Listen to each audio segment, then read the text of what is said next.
biso biloko bosi boyokana ye kuna bandeko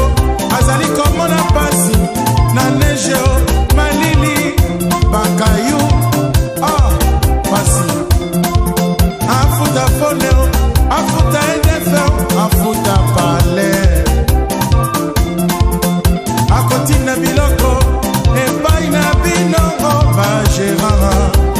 boyebi te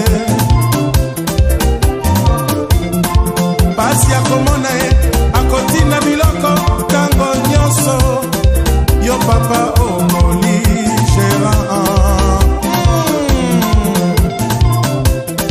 motema ya nduki likundu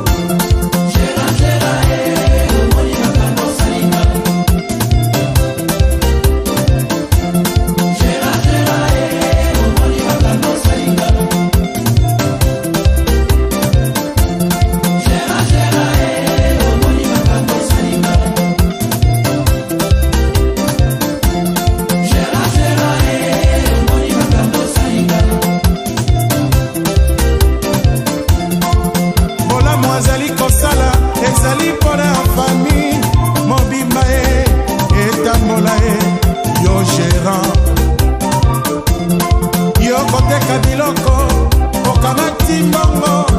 na babenefisi nyonso ngoli oboli yango bolonga malamu ko gérant koma na poto roi de nguma